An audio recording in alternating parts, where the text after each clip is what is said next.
Is this on? Yeah, okay, great. Good morning. I'm Herb Heathcote. I'm a member of the Board of Trustees here at Cedars. Welcome, everyone. Today we have a congregational meeting coming up after the service.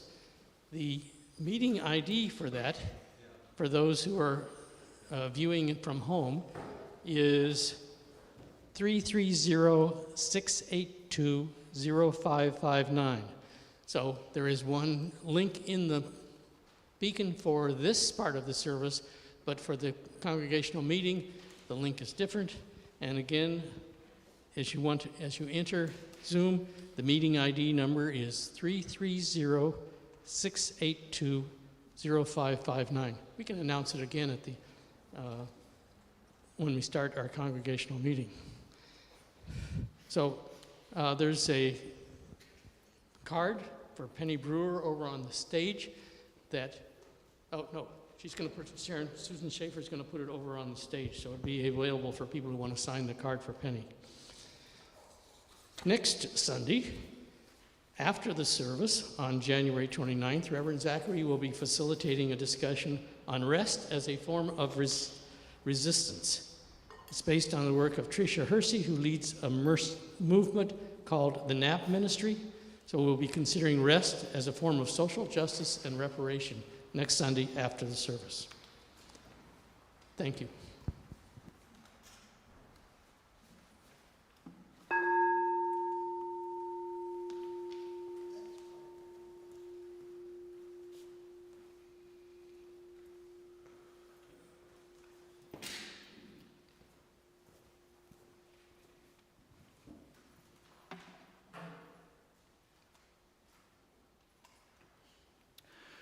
I want to start our time by offering a little bit of a content warning about today's service. Today's service is going to be talking about reproductive justice, about bodily autonomy, and an individual's right to choose what and how they use their body. I know this can be a sensitive subject, and I hold space for all the many emotions that we have around this topic. If at any time you feel that you are uncomfortable and need to leave the room, please know I will not be offended. If after the service there's things that have come up that you would like someone to process with, know that I'm available. These things are hard and difficult, but as a people of faith, I think it's important for us to come together at times to discuss the hard and difficult things and wrestle with them together. To start us with our words of opening, I'd like to share a reading by Robert French Levins. But first, take a breath.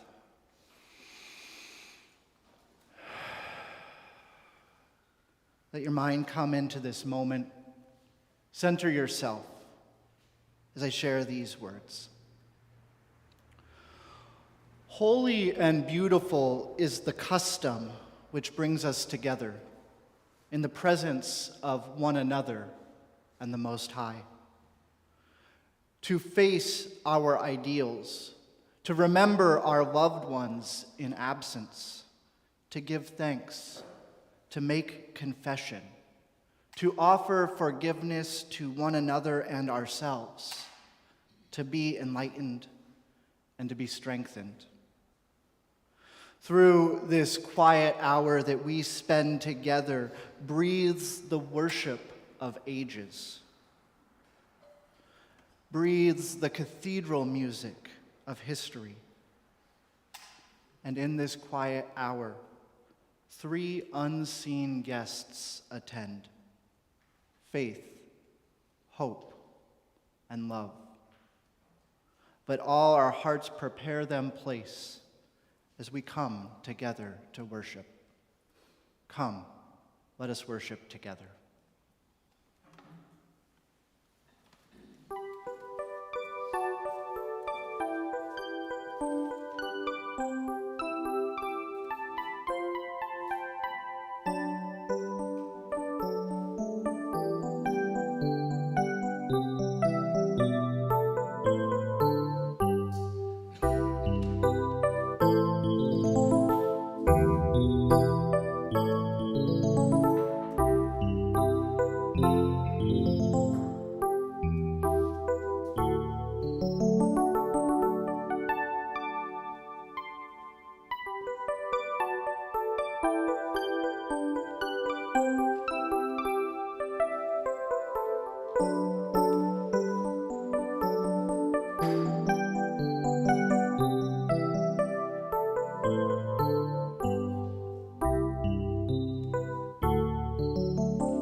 I was 10 years old when Roe versus Wade was decided, probably 4th or 5th grade. I can't say I remember much about the actual change, and it was a momentous change.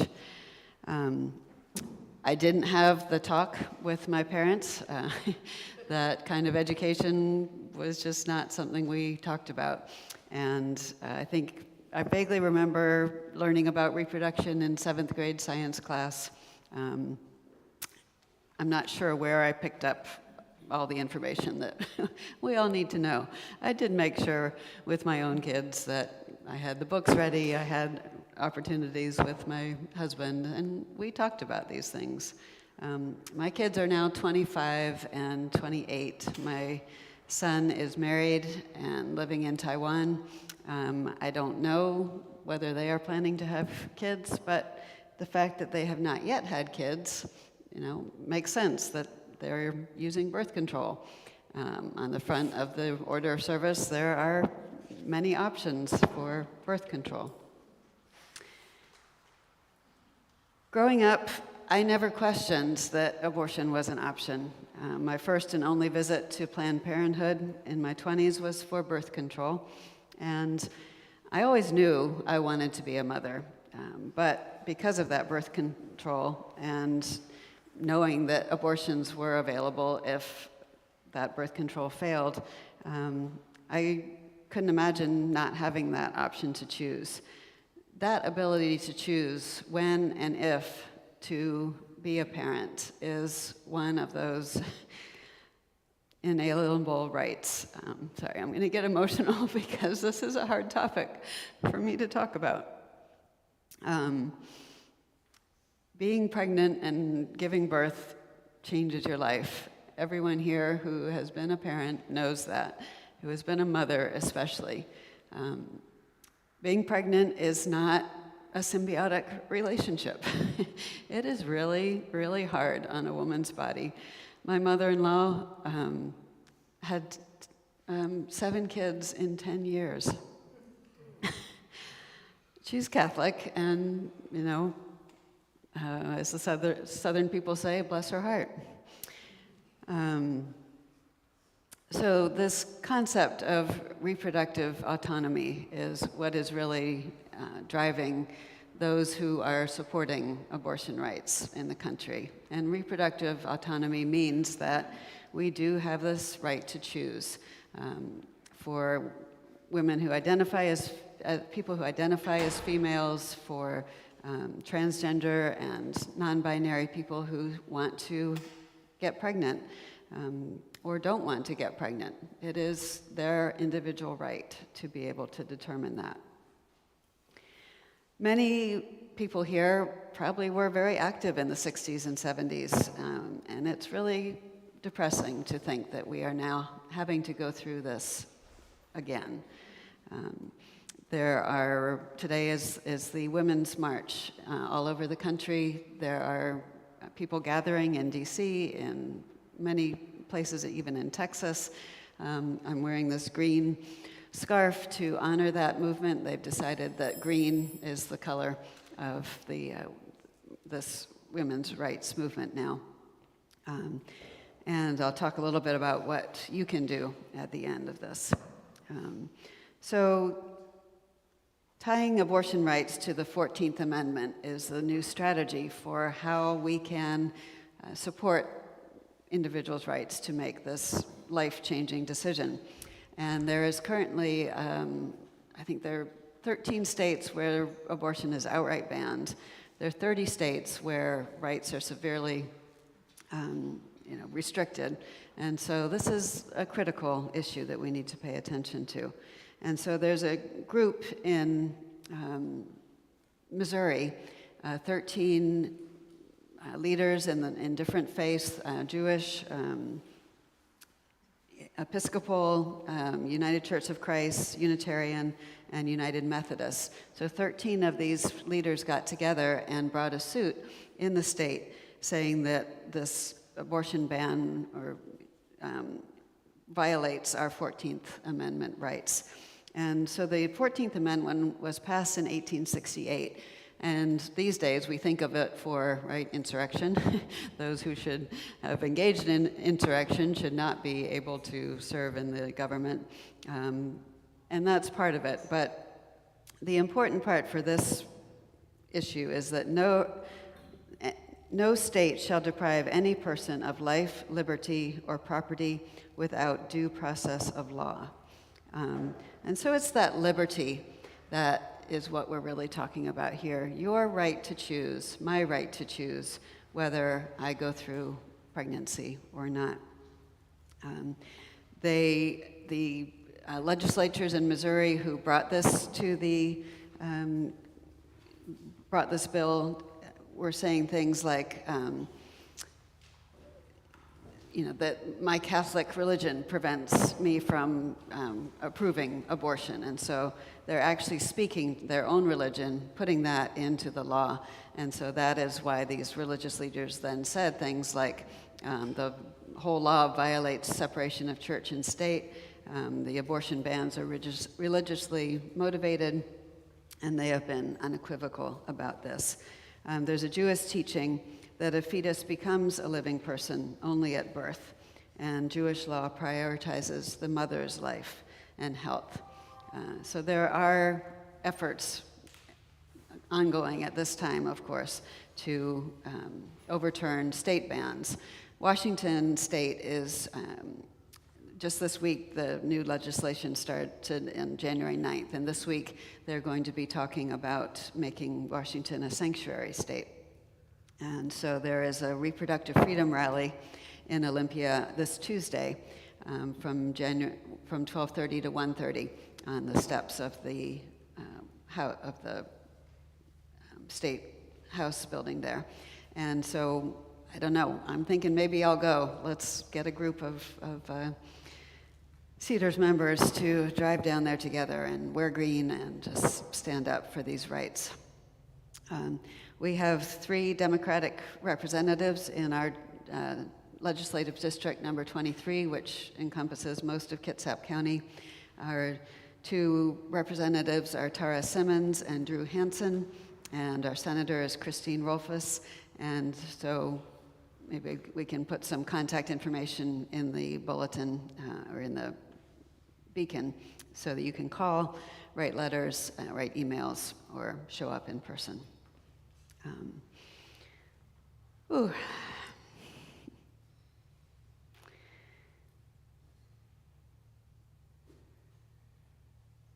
I can't imagine having a child or myself going through a situation where either I'm pregnant or my kids or someone I know is pregnant because of something like rape or incest, or the economic situation just isn't the right time. And so I can't help but read those stories in the news, but I hope that you are inspired as I am inspired to take on this issue and ensure that everyone has the chance to make this decision for themselves.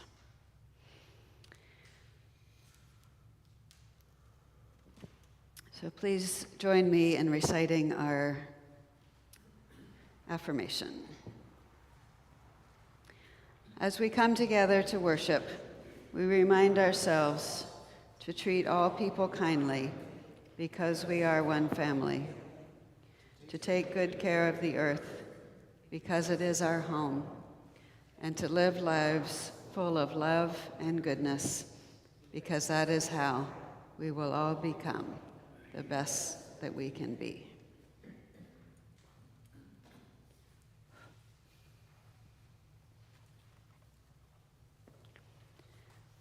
And now please rise as you are willing and able as we sing our opening hymn, My Life Flows On in Endless Song, number 108. Please don your masks for singing, and we will sing all 3 verses.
I want to invite us for a moment to use our imaginations.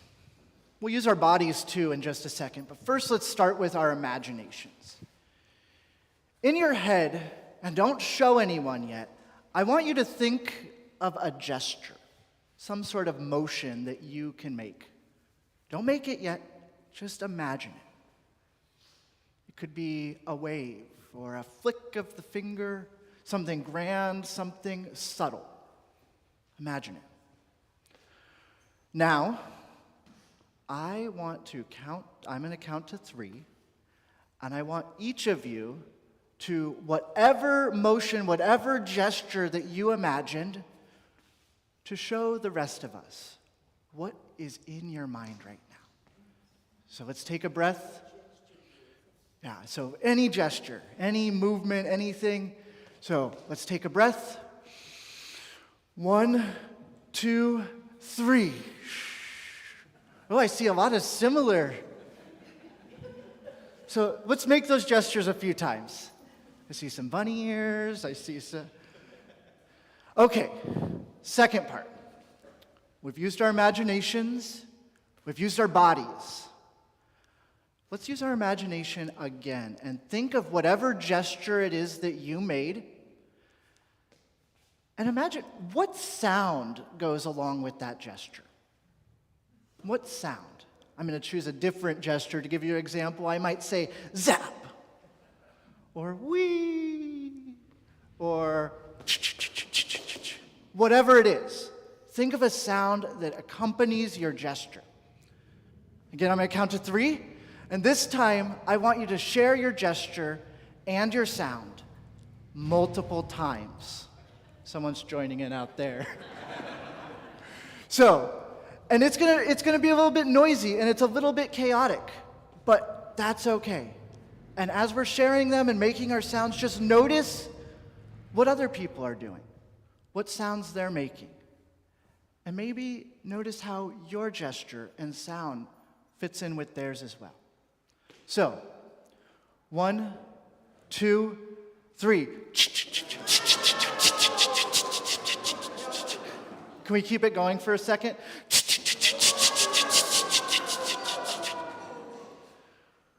So what did you notice in this? What did you notice? How did you feel? I see a smile, energetic. What else? Chaos.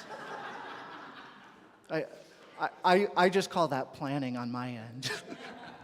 Did anyone else notice anything? Happy and joy. It was playful. Connected. Cacophony. I love that word. Cacophony. The thing I love about coming together in community is, one, we get to have a chance to do fun things and have some joy together. But it's also all the different gifts and talents that we bring together. Sure, some of our motions were similar to others, but each of them was unique. It came from your imagination into this space. Some of our sounds were cacophonous, but sometimes when you bring enough noises together, whether you intend the chaos to be meaningful or not, music comes out. I think that's what being in community is about, bringing all of our gifts and talents together and offering them to one another in a way that connects us, to brings us meaning and joy. We have experienced this particular portion of the service in a very unique way over the past several months. Time for all ages. Archer Phillip, who, as we know, has recently moved on to other things, brought a unique way of leading this portion of the service. It was a way that invited us to have fun, to be playful and connected. It got us out of our heads, and I think showed us a new function that this space in the service can have, even if there are no young people in the room, or even if I am the youngest person in the room, I think. And so consider this an invitation. We were shown a way to do something fun together. And I'd like to continue that tradition here at Cedars. And so in the coming weeks, this coming week actually in the Beacon, you will see an invitation. We're looking for people who are willing to help facilitate this portion of the service. People who are willing to get up here, be a little bit goofy, maybe even embarrass yourself in good company, to share your sense of humor or activities going on. We're open to a broad variety of contributions here. But I really want this to be a chance for us to continue to grow in that offering that we experienced and continue our fun and play together. So, if you feel called, if you feel willing, if you're looking for a new way to spice up your Sunday routine, I hope you'll consider joining us and leading the time for all ages. Well, folks, that's all I got for the moment, so thank you. Wait, one more time. Let's do our motion and noise again. Nice.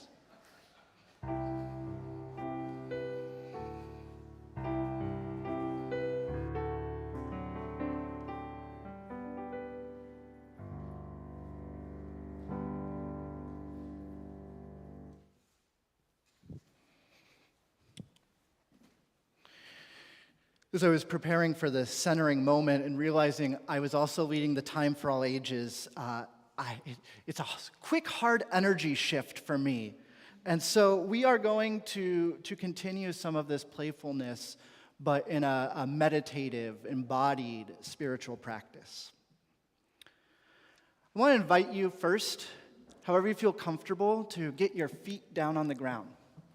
Both feet on the ground. Feel the gym floor beneath your feet.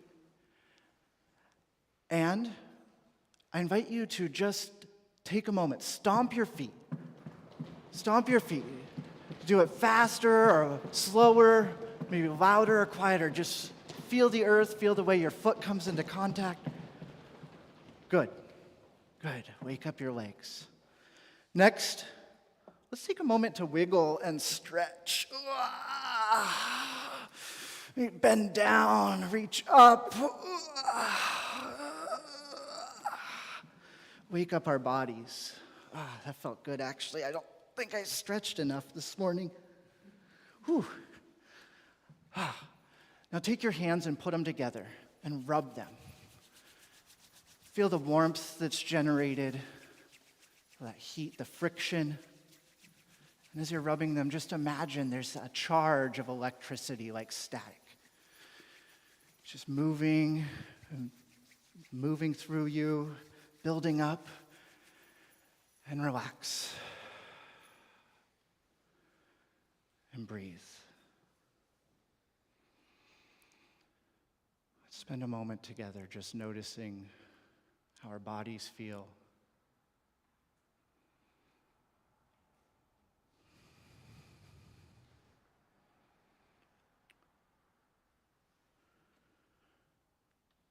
In this moment, may we feel the spirit of connection. May we feel the embodied spirit of joy and fun that we manifest. May we know we are among people who care and love us. At times, I know it can be easy to forget that we belong. We can feel disconnected. But if we take the time to engage our imaginations and remember that connection, that love is always there. No matter what choices that we make in our life or what we decide to do with our time and resources, we matter. No matter how we spend our days or don't spend our days, we are worthy. No matter what we do, each of us is worthy of inherent worth and dignity. And nothing can change that. Amen.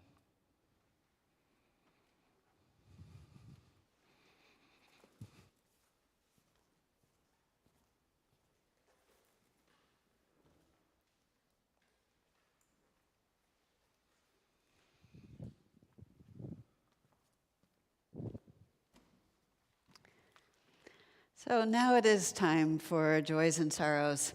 And so at this time, we ask that you come up if you have a joy or a sorrow that you would like to share with the community. We have a bowl of water here that represents our community. You can pour some water to represent your joy, or put a stone in to represent your sorrow, so that we may all hold this in community. This part of the service is not live streamed, so what's said here stays here. And for those at home, please know that we are holding you in our hearts together too.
hymn, Spirit of Life. We'll sing it 2 times through. And please don your masks.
So today is one of those Sundays when we do a special collection.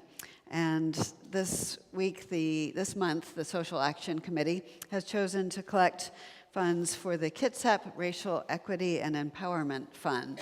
I don't know if this is pronounced as K-Reef or Creef, but that's the beneficiary of our collection today. So all money will benefit this organization, and it's a program that addresses systemic inequities which disproportionately impact Black and other communities of color and that have been amplified by COVID-19. 2021, this organization awarded over $100,000 to more than 20 Black, Indigenous, and people of color-led or serving nonprofits and fiscally sponsored projects whose leaderships or boards are reflective of and accountable to communities of color, in particular, the Black community throughout Kitsap County. They have a website which is listed in the beacon, and you can find more information there. And so if you would like to receive a tax deduction for your donation, you may write a check payable to Kitsap Racial Equity and Empowerment Fund, and put that in the offering basket or send it to the church office by January 31st. Would the ushers please come forward?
Thank you so much for your generosity, and thank you, Audrey, for that music.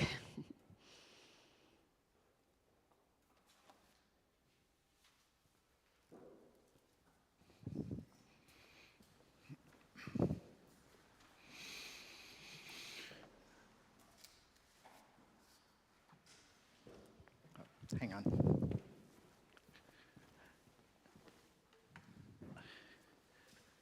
I always forget my water and then get halfway through my sermon and find my mouth is just really dry, so pardon me.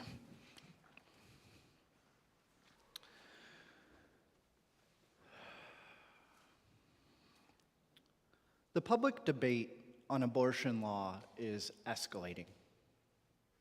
It is not important any longer to play a numbers game about illegal abortions. We do not believe in statistical morality. We do not believe in statistical morality. This statement is a quote from a letter that a group of clergy wrote in 1967 and had published in several national newspapers. In this statement, the authors, these members of the clergy, argued that abortion laws disproportionately hurt poor women, especially women of color.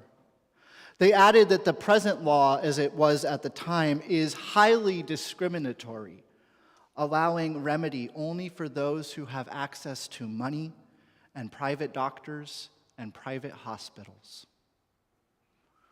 During this time, women who had the financial resources were able to fly to other countries and seek the care that they needed. For those without the resources, other dangerous and oftentimes deadly methods were employed. Sometimes this included paying an unlicensed medical provider to provide a dangerous and unauthorized procedure in a risky environment, often an unsterile environment. Infection rates were high, and that was honestly if you actually received a procedure. In many cases, these unlicensed providers would take advantage of these women, take their money, and send them on their way. In response to this reality, in response to where things were at in 1967 in our country, a group of clergy, rabbis and ministers from all over the country began talking. And from this conversation, they organized themselves into a network. They called this network the Clergy Consultation Service, the CCS. And they saw their role as connecting women in need of reproductive health care with safe providers to give them the procedures. This network of clergy took matters into their own hands. They established procedures for communicating with people seeking their services. They vetted doctors and even kept reviews of these doctors and the services they had provided. This included, did the doctor charge you the fee that you were originally quoted? Was the facility safe? Did you feel safe? Was it clean and sterile? The Clergy Consultation Service worked to gather all of this information and connect these providers to women in need. Along with the statement that they published in newspapers in 1967, was also published a list of local phone numbers that an individual could call to speak with a clergy member who was part of the CCS in their area. These conversations were considered protected under pastoral privilege, meaning the content could not be subpoenaed by courts.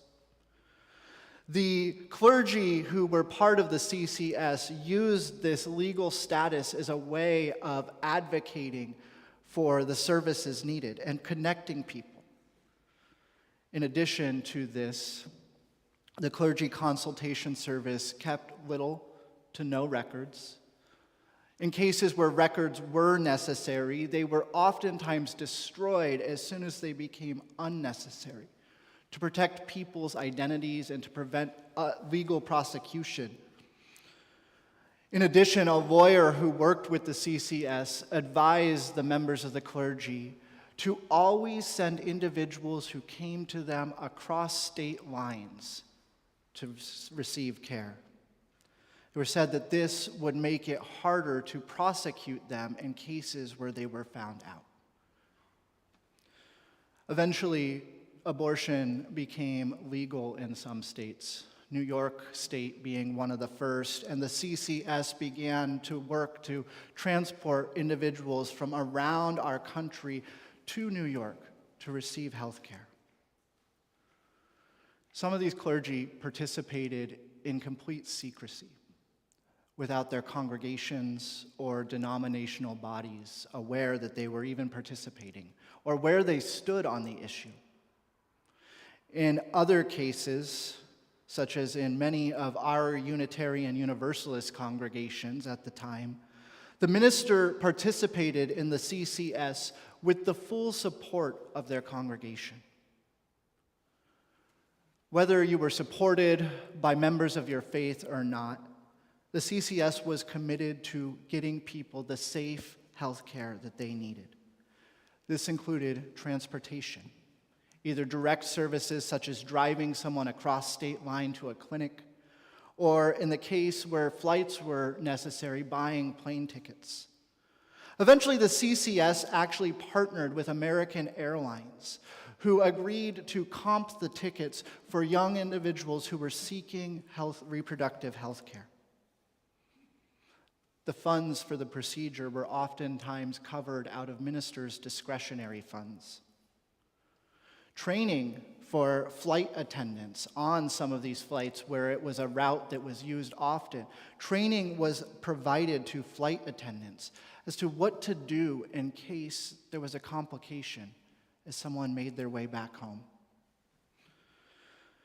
At the time, the chaplain at Princeton University was one of the ministers who participated in the CCS. In an interview, he tells the story of women who would come to his office first thing in the morning. Then he would take them to the airport, fly them to New York, where they would have the procedure performed, rest for a few hours, get back on the plane, and be in their dorm room that same night. All in secrecy, all with the cover of religious leaders. The story of the clergy consultation service is a story of people of faith coming together and conspiring to break the law as a way of living out their deeply held moral values. Historian of sexuality and religion, Gillian Frank, says this about the CCS and their work. They write, "A number of clergy and a number of congregations began to see abortion as a choice that a woman should be empowered to make. It was a difficult choice, one that she would struggle with. But they believed that the need to prioritize the people who were here already and to respond to our higher values was more important than the law. Following the law put women's lives at risk." Another minister, a Methodist minister, Reverend Robert Hare, who was in Ohio at the time, was asked about his justification in participating in the clergy consultation network. He said this, "In the book of James, we are told that religion, in its best representation, is about caring for each other. It's about caring for the orphan and the widow. It's about caring for the poor. Unwanted and unintended pregnancies impact people's lives. They impact society, and Reverend Robert Hare said that it was only natural for him to engage in this work as a result of his beliefs. And so he did. In cases where congregations found out of their ministers' participation and it wasn't something that they supported, ministers were defrocked, removed from pulpits, expelled from denominations.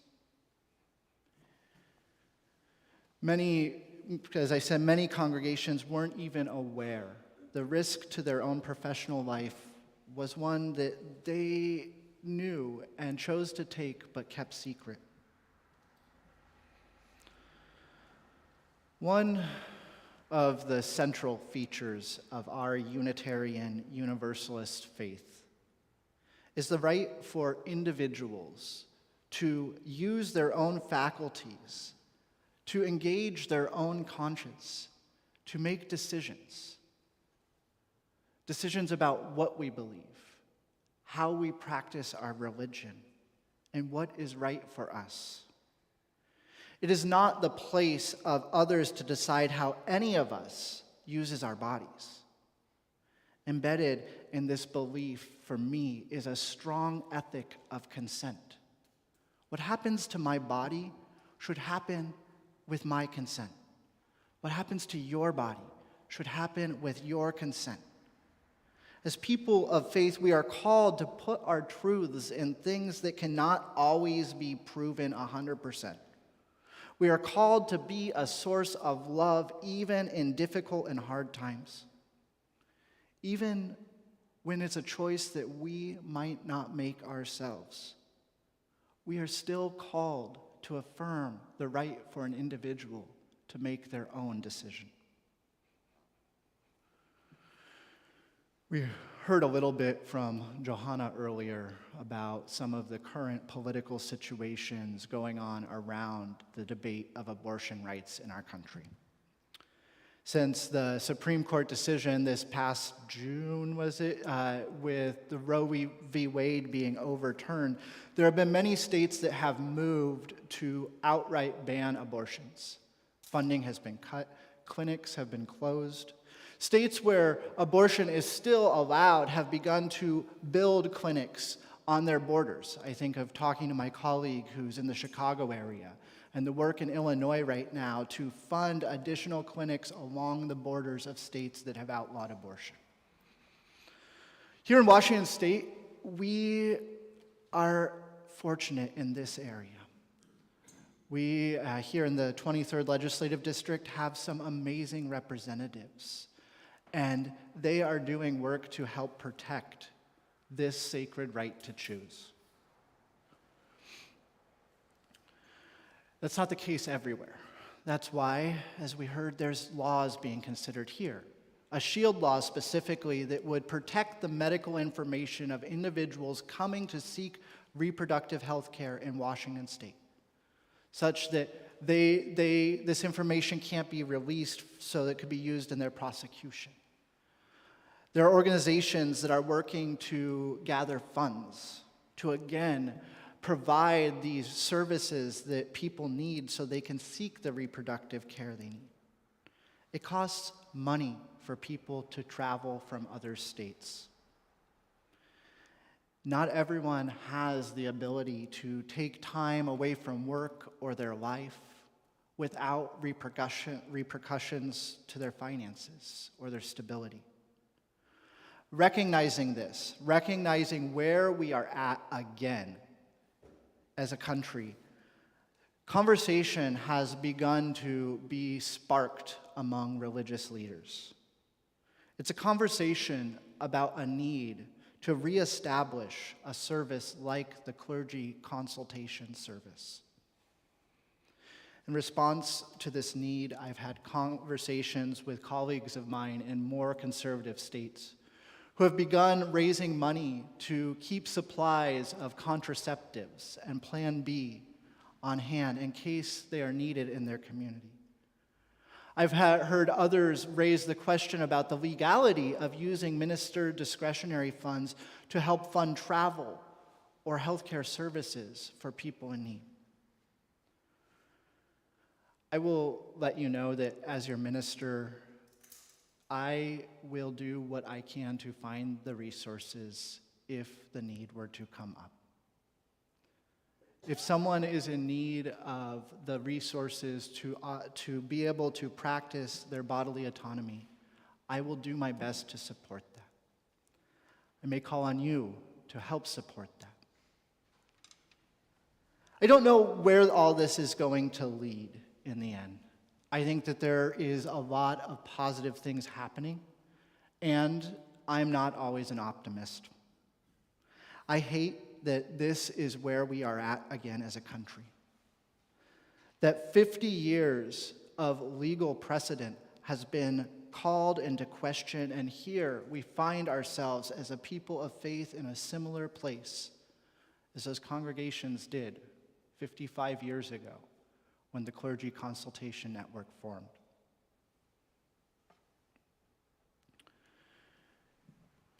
In closing, I want to turn back to the quote that I opened with. It's the quote that the CCS published in their statement.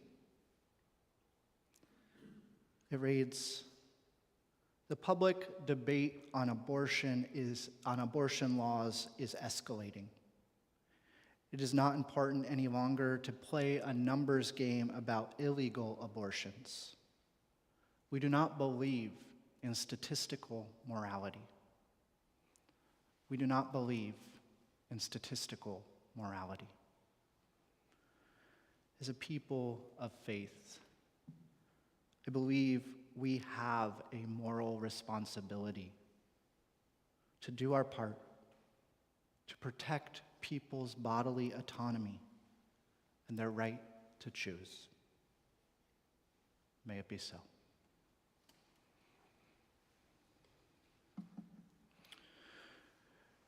I'd like to invite us to rise as you feel so called and are willing and able, to don your masks as we prepare to sing our closing hymn of our time together, hymn number 298, "Wake Now, My Senses."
Please rise again as you are willing and able, and join in reciting our extinguishing words.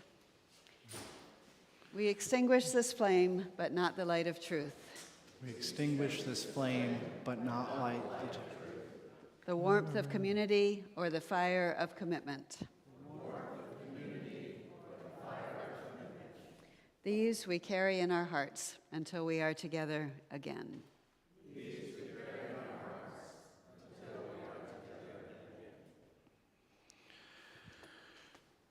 Courage, my friends.